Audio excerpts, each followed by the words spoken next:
मंदिर जाने की इच्छा करती तो कानोपात्रा की मां कहती कि हम इतने पवित्र कुल की नहीं हैं, इतने पवित्र खानदान की नहीं है कि हम मंदिर जा सकें। लेकिन इसको कैसे समझाऊं ये बात? मंदिर जाएंगे तो कोई रोकेगा टोकेगा, हमें नहीं जाने देगा। रात्रि में जब माँ कहीं जाती तो पूछती, माँ आप मुझे रात में अकेला छोड़ के चली जाती हो, मुझे भी लेके चला करो साथ में। तो माँ झूठ बोलती कि हमारे नगर में भूत प्रेत बहुत है, मैं उनको भगाने जाती हूँ। इन बातों से वो रुक जाती।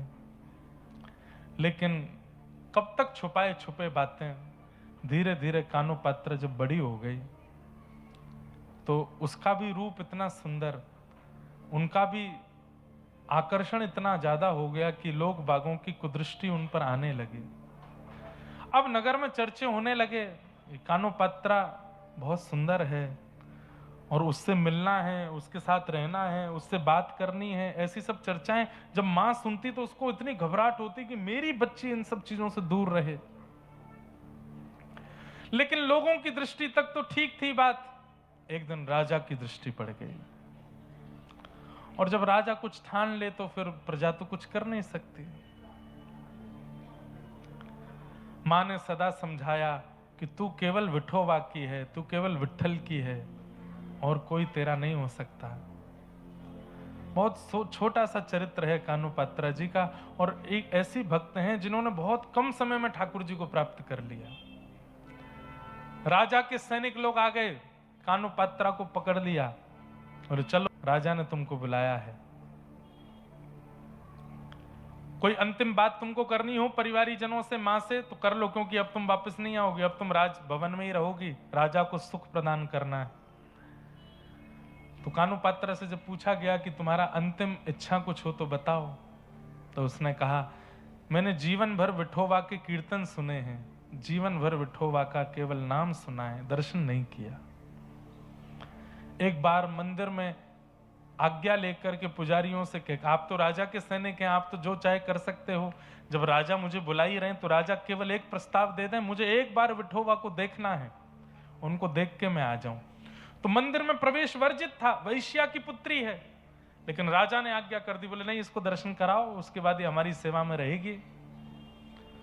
तो पुजारी आदियों ने भी फिर आज्ञा दे दी, मंदिर के द्वार खोल दिए और कानोपात्रा गई है पहली बार विठोबा के सामने, कमर पर हाथ धरे ठाकुर जी को आज तक केवल सुना है, लेकिन आज जैसे ही देखा सन्मुख गई, जाकर के कानोपात्रा के नेत्र सजल हो गए, और सजल नेत्रों से ठाकुर जी से कहती है कि नाथ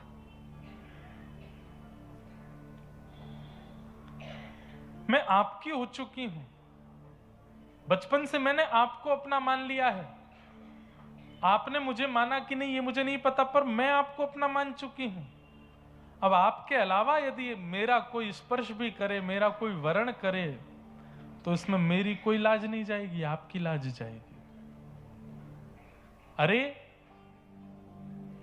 कोई बहुत बड़ा व्यक्ति यदि सामान्य को अपने जीवन में बुला करके कुछ समय बाद उस सामान्य का त्याग कर दे तो सामान्य पर कुछ नहीं जाएगा, उस बड़े की निंदा होती है।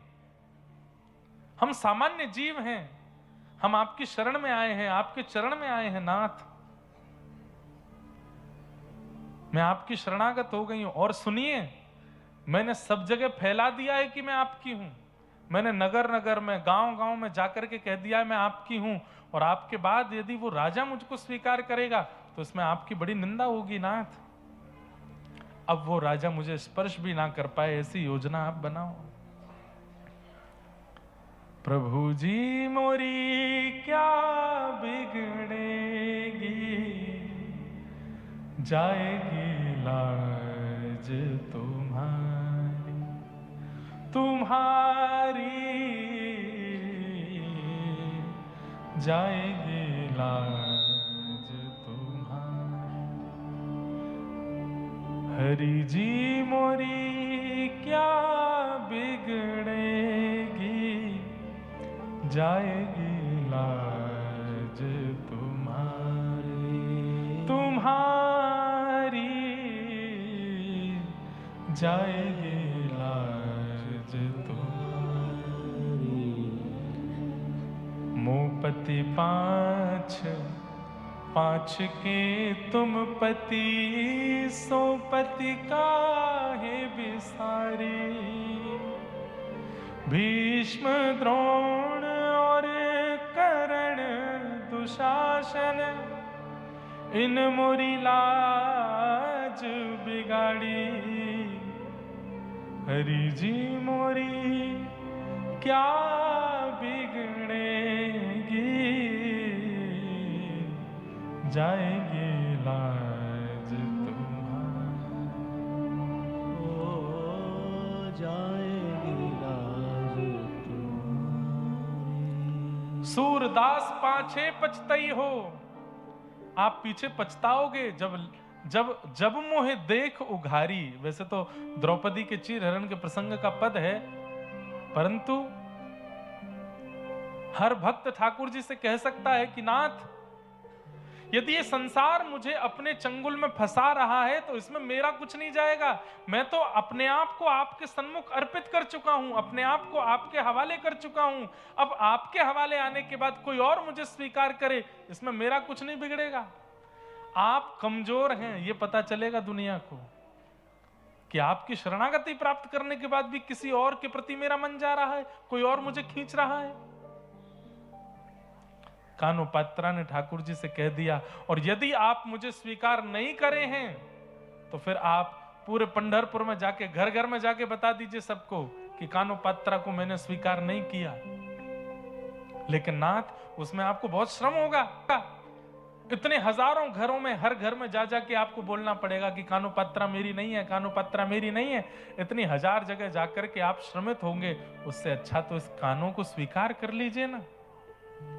ये सामने खड़ी है, द्वार पर खड़ी है आपके, हाथों में हथकड़ियां, पैरों में बेड़ियां, सैनिक तलवार लेकर के खड़े हैं। कानोपात्रा हाथ जोड़ करके ठाकुर जी से कह रही है कि नाथ, मैं आपको मान चुकी हूं अपना, अब आप भी मुझे मान लो। एक क्षण के लिए एक दिव्य तेज प्रकट हुआ, सबके नेत्र बंद हो गए, सब अपनी आंखें छुपाने लगे, और एक क्षण बाद जैसे ही वो तेज विश्राम हुआ, हथकड़ियां रह गईं, बेड़ियां रह गईं, कानोपात्रा अंतर ध्यान हो गई। विठोबा ने अपने भीतर उसको समाविष्ट कर लिया, अंतर ध्यान हो गई, तन पड़ा रह गया वहीं पर और विलीन हो गई ठाकुर जी में।